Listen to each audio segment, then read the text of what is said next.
Hola, ¿cómo están? Yo soy Fabián Yáñez, maestrando en la Maestría de Comunicación Social de la UNAD.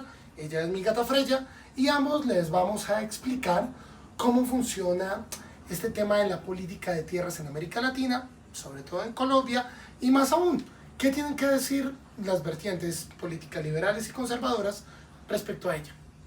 Comenzamos.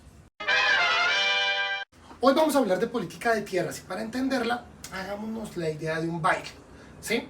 Hay muchas chicas, unas altas, otras bajitas, lindas, en fin, pero siempre hay una que nunca logra salir a bailar, la más feita del baile, y esa vendría siendo la política de tierras. ¿Por qué razón? Porque a pesar de ser una política muy popular, sobre todo en épocas electorales, como ahorita, lamentablemente es una política que levanta muchísimos problemas y muchísimas rencillas entre grupos sociales, tanto de izquierda como de derecha. ¿Cuál es la razón? Desde mediados de los años 90 se empezó a hablar de nuevo de la política de tierras como una redistribución equitativa de la tierra, sobre todo en el agro, para los pequeños productores, para los campesinos pobres, para así garantizar lo que empezábamos a llamar en ese momento seguridad alimentaria y unas condiciones dignas para el campesinado. ¿Qué problema se presentó en toda América Latina? Que la gran mayoría de la tierra ha estado concentrada en terratenientes.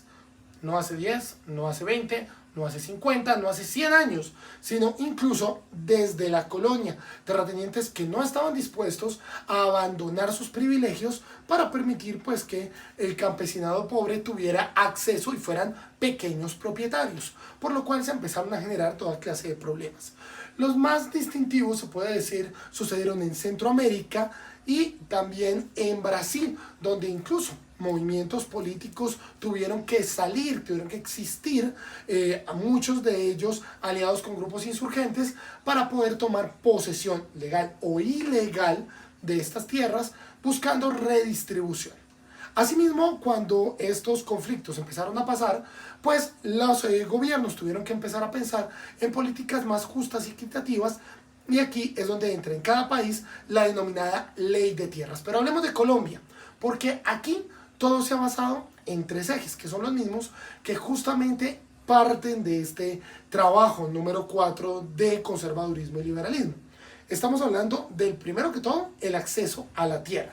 Segundo que todo, la seguridad en la tenencia, o sea, que usted tenga su tierrita, pero que no lleguen a masacrarlo para podérsela robar. También el uso de la tierra con fines socialmente deseables. Aquí entran las controversias, como por ejemplo el uso de la tierra para explotación, para fracking o por ejemplo para industria agrícola, pero mega industria, como podríamos, por dar un ejemplo, hablar de la palma de cera, que únicamente puede ser sostenida por grandes mega industrias. Finalmente, estamos hablando de que la reforma agraria redistributiva es importante, pero también conocer cómo plantearla es la clave. ¿Qué se dice desde el conservadurismo? Incluso si lo planteamos desde Fernández de la Mora o desde Ortega y Gasset en España. Bueno, que realmente el anclaje para poder desarrollar el agro viene del trabajo técnico-científico. O sea, el desarrollo del campo, como lo pudimos ver, por ejemplo, en Inglaterra, después de la revolución industrial, esa tecnificación del campo que llevó a mayor oportunidad y mayor competitividad, pues podría ser la clave justamente para que pequeños campesinos pues puedan ser poseedores, pero al mismo tiempo tengan proyectos productivos. Ahí, ¿quiénes entran a jugar? Bueno, organismos internacionales como el Banco Mundial. Recordemos que este trabajo se sustenta justamente en un informe muy importante del año 2000. También tendríamos a la FAO, que es la Organización de las Naciones Unidas para la Alimentación. Tendríamos también al BID, al Banco Interamericano de Desarrollo.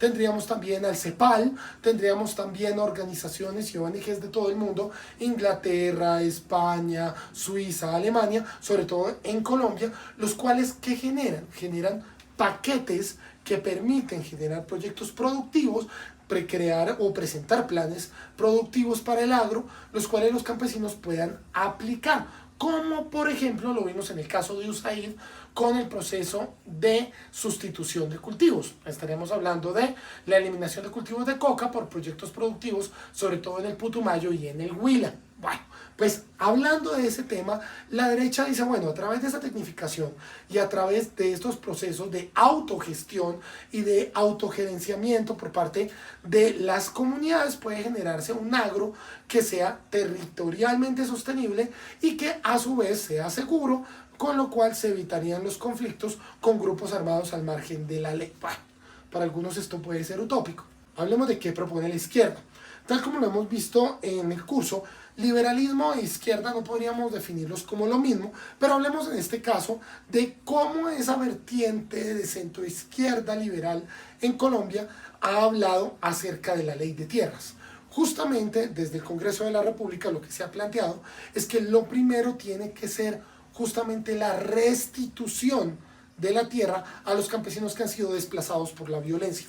Tenemos ahí los ejemplos del Salado, tenemos ahí los ejemplos del sur de Bolívar, Sucre, el Cesar, donde en estos momentos pues incluso se creó una unidad de restitución de tierras donde las personas reclamantes pueden ir, pueden plantear que ese terreno, ese baldío que puede existir o ese terreno que hace parte de un proceso de extinción de dominio de un capo de la mafia o ese proceso que se lleva a cabo, por ejemplo, contra un terrateniente que antes tenía 100 hectáreas, ahora tiene 400 de la noche a la mañana, pues pueden surtir efecto y esa persona puede recibir de nuevo su tierra. ¿Cuál es el problema? Que es un proyecto absolutamente centralista en el cual el Estado no garantiza uno de los puntos que habíamos hablado en este trabajo, y es la seguridad sobre la tenencia de la tierra. Así las cosas, el campesino no encuentra una barrera tan grande para recuperar su tierra como sí para mantenerla, cuando los grupos ilegales, sin interesarles en ningún momento las decisiones de los jueces de la República o del gobierno nacional, cuando es un acto administrativo, pues simplemente van y asesinan al campesino, a su familia, y toman la tierra por la fuerza. ¿Por qué es importante avanzar en una ley de tierras de parte de ambas vertientes políticas?